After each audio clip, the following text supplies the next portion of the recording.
WDW Radio, your information station.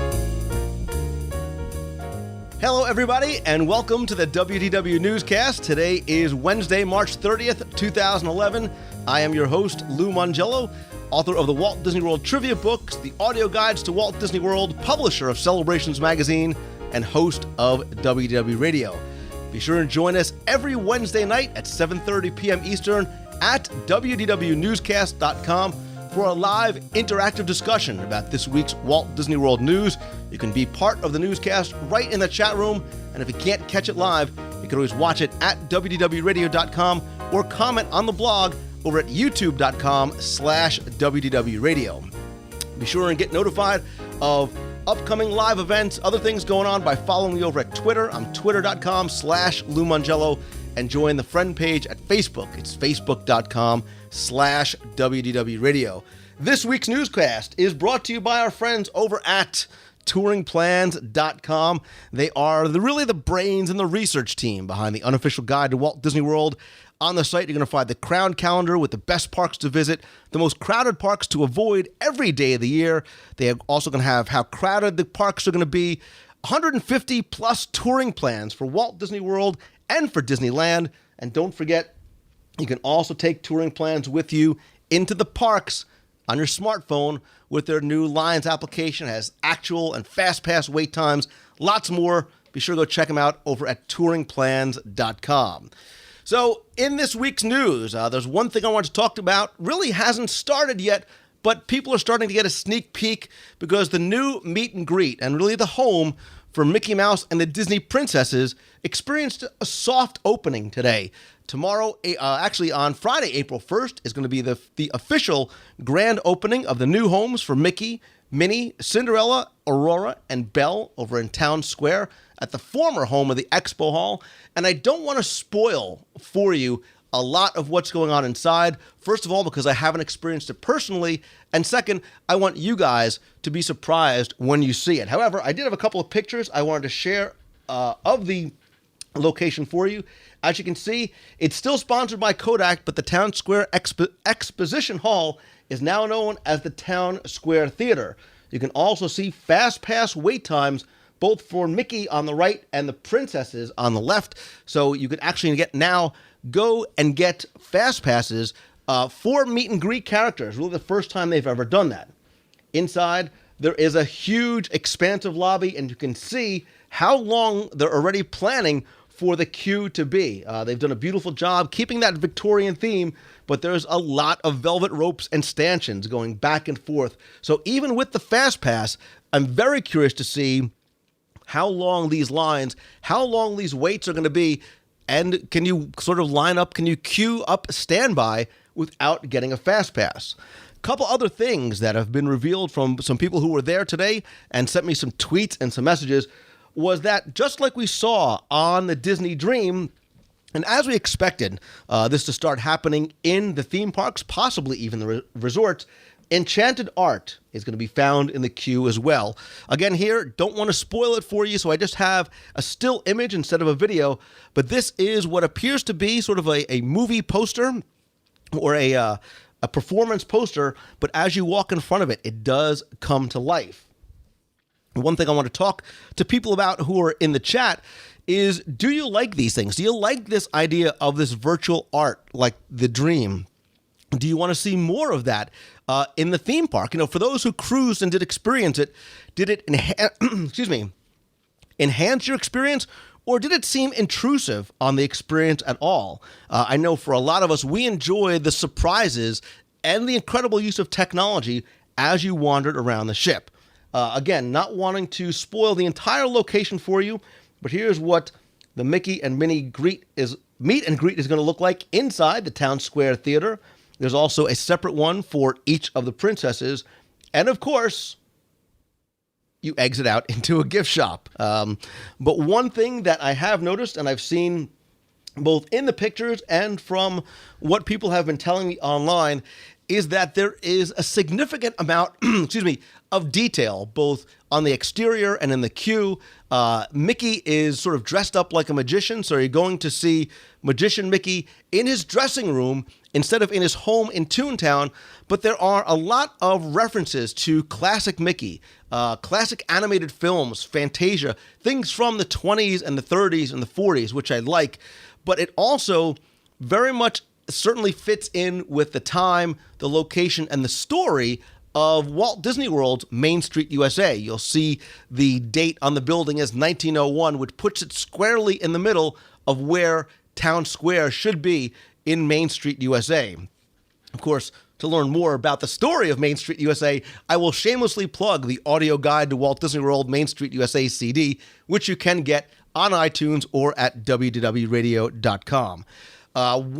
The reason why I think this is important and significant is I think it is a big leap forward in as far as character meet and greets, certainly more than what Mickey had over in the judges' tent. Visually, much more appealing. Functionally, now with the fast passes, there's a gift shop there. It really is more of an experience for when you go to meet the character. So for people who are in the chat room or who are watching after the show online, what do you think about the new location itself on Main Street, USA? Do you think Mickey and Minnie and the princesses, do you think they fit there? Excuse me. Do you think maybe it was a bit of a stretch, or is it somewhere else in the Magic Kingdom you would have put it? Remember, Mickey's Toontown Fair was created because people could not find where they could meet Mickey. Now they could meet him as soon as they walk in the door. So I'm wondering how that's going to change the flow and the guest experience. Things like touringplans.com, will they take this into account? Is this going to be where people are stopping first thing in the morning? I'm sure Tony's Town Square is now going to be a much more popular restaurant. You make your ADR, you go get your Fast Pass, you go eat, you come back, and Mickey and the princesses are waiting to see you. Also, how is the character Fast Pass going to affect or interact with an attraction Fast Pass? So if you get your Fast Pass for Mickey, does that mean that you can't go and get your Fast Pass for the Jungle Cruise until your time to meet Mickey is over? It's very interesting how they're going to handle that aspect of it. Some people are saying Main Street is going to be extremely crowded. Remember, too, first thing in the morning, after Rope Drop, there are a lot of characters who are out in the plaza, right in the center by the statue and the flagpole, and even off to either side, meeting guests as they come in. It does sort of take some of that flow away.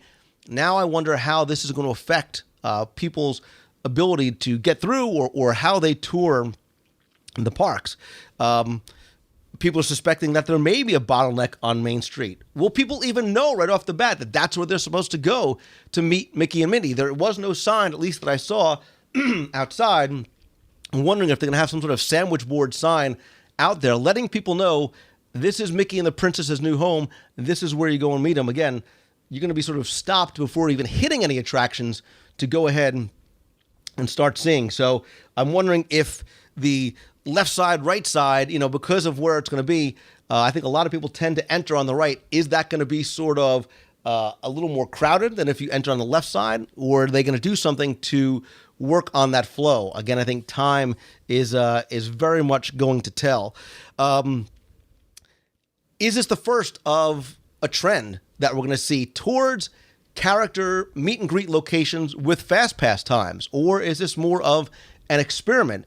Do you like having that? Do you prefer having characters just sort of out and about roaming around, or having specific locations where they'll be all day, like Mickey, like the princesses, like Pixie Hollow, all these locations like that where you know where you can go any time of day for the most part and meet the characters that you want to meet?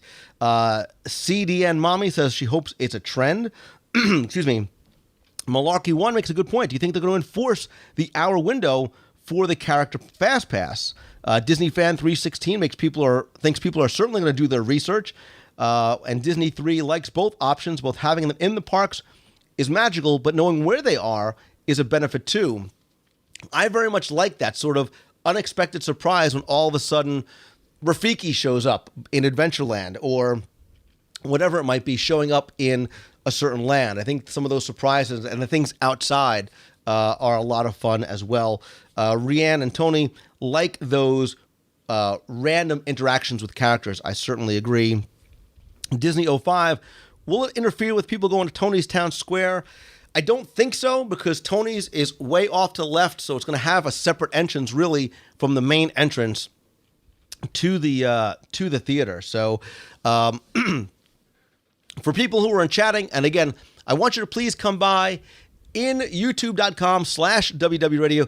Answer some of these questions. What other characters would you like to see have these permanent meet and greet locations? What other characters maybe would you like to see have any sort of interaction in the park? There's a lot of characters that people are fans of from the films, don't get a chance to see, and then other times there's some more obscure characters wandering around the parks. So do you like the location? How do you think it's going to affect the flow? How do you think it's going to affect the Fast Pass system and the ability to create and use touring plans? And maybe what other characters would you like to see in the parks? So that's the only news that we have for this week. I did want to make a couple of very quick announcements. First is something new that we have coming over to the site and that you guys could certainly be a part of.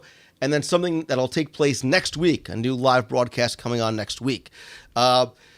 Walt Disney once said that some of the greatest treasures in the world can be found inside books, and I certainly agree. Something we've been thinking about for a long time. I think this was really suggested maybe 2 years ago from some of the box people, and something that we wanted to do. We think it's a great opportunity to broaden the Disney fan experience and also get us all involved in something else community-wise and study some of those Disney books in a new, fun way. So we are starting the WDW Radio Disney Book Club. Everybody is welcome to join. There's no membership fee. There's nothing to sign up for. What we're going to do is we are going to pick a book. We're going to suggest the book club members read it. Again, you can choose to opt in or opt out of whatever you like. And then what we'll do on the blog is we'll post questions about the book. We want you guys to comment there in the forums on Facebook, wherever you guys are most comfortable, and certainly on the show. We might do it chapter by chapter. We might do it section by section, whatever it's going to be. There's going to be a lot of opportunities for guest participation, for prizes. Always want your feedback as to how we're doing it, any suggestions you might have for future books, ways we can handle the book club. So what I want to do is go ahead and announce the first book that we're going to be doing for the Disney Book Club, and timing being everything that it is.